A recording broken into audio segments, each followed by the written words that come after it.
पोथी में लिखा है, जिस दिन राम रावण को परास्त करके अयोध्या आए, सारा नगर दीपों से जगमगा उठा। यह दीपावली पर्व अनंतकाल तक मनाया जाएगा। पर इसी पर्व पर व्यापारी बही खाता बदलते हैं और खाता भी लाल कपड़े में बांधी जाती है। प्रश्न है, राम के अयोध्या आगमन से खाता भी बदलने का क्या संबंध, और खाता भी लाल कपड़े में ही क्यों बांधी जाती है? बात यह हुई कि जब राम के आने का समाचार आया तो व्यापारी वर्ग में खलबली मच गई।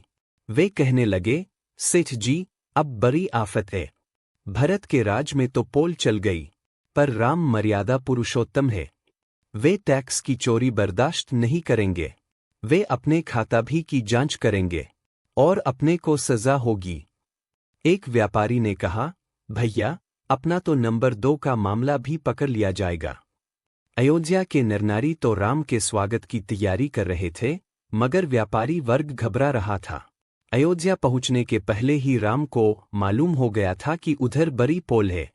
उन्होंने हनुमान को बुलाकर कहा, सुनो पवनसुत, युद्ध तो हम जीत गए लंका में, पर अयोध्या में हमें रावण से बड़े शत्रु का सामना करना पड़ेगा। वह व्यापारी वर्ग का भ्रष्टाचार। बड़े बड़े वीर व्यापारी के सामने परास्त हो जाते हैं। तुम अतुलित बल बुद्धि निधान हो। मैं तुम्हें इन्फोर्समेंट ब्रांच का डायरेक्टर नियुक्त करता हूं। तुम अयोध्या पहुंचकर व्यापारियों की खाताबियों की जांच करो और झूठे हिसाब पकड़ो, सख्त से सख्त सजा दो। इधर व्यापारियों में हड़कंप मच गया। कहने लगे, अरे भैया, अब तो मरे। हनुमान जी इन्फोर्समेंट ब्रांच के डायरेक्टर नियुक्त हो गए।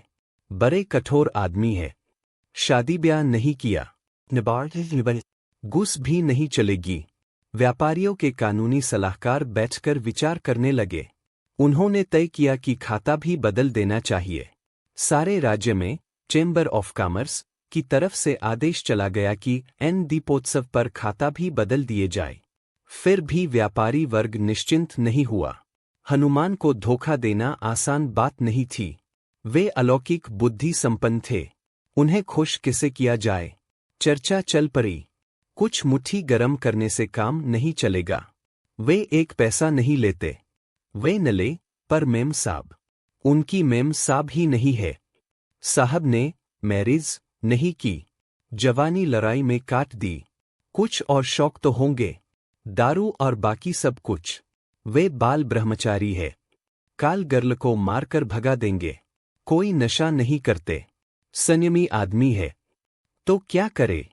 तुम ही बताओ, क्या करे? किसी सयाने वकील ने सलाह दी, देखो, जो जितना बड़ा होता है वह उतना ही चापलूसी पसंद होता है। हनुमान की कोई माया नहीं है। वे सिंदूर शरीर पर लपेटते हैं और लाल लंगोट पहनते हैं। वे सर्वहारा है और सर्वहारा के नेता। उन्हें खुश करना आसान है। व्यापारी खाता भी लाल कपड़ों में बांध कर रखें। रातों रात खाते बदले गए और खाताभियों को लाल कपड़े में लपेट दिया गया। नया चौगाव ही राम सीता लक्ष्मण की आरती उतारी गई। व्यापारी वर्ग ने भी खुलकर स्वागत किया। वे हनुमान को घेरे हुए उनकी जय भी बोलते रहे। दूसरे दिन हनुमान कुछ दरोगाओं को लेकर अयोध्या के बाजार में निकल पड़े। पहले व्यापारी के पास गए। ओरे, खाती निकाल, जांच होगी। व्यापारी ने लाल बस्ता निकालकर आगे रख दिया। हनुमान ने देखा, लंगोट का और बस्ते का कपड़ा एक है। खुश हुए। बोले, मेरे लंगोट के कपड़े में खाता भी बांधते हो? व्यापारी ने कहा, बलबुद्धि निधान, हम आपके भक्त हैं। आपकी पूजा करते हैं।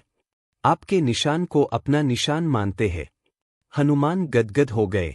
व्यापारी ने कहा, बस्ता खोलो, हिसाब की जांच कर लीजिए। हनुमान ने कहा, रहने दो, मेरा भक्त बेईमान नहीं हो सकता। हनुमान जहां भी जाते, लाल लंगोट के कपड़े में बंधे खाता भी देखते। वे बहुत खुश हुए। उन्होंने किसी हिसाब की जांच नहीं की। रामचंद्र को रिपोर्ट दी कि अयोध्या के व्यापारी बड़े ईमानदार हैं। उनके हिसाब बिल्कुल ठीक है। हनुमान विश्व के प्रथम साम्यवादी थे। वे सर्वहारा के नेता थे। उन्हीं का लाल रंग आज के साम्यवादियों ने लिया है। पर सर्वहारा के नेता को सावधान रहना चाहिए कि उसके लंगोट से बुर्जुआ अपने खाता भी न बांध ले।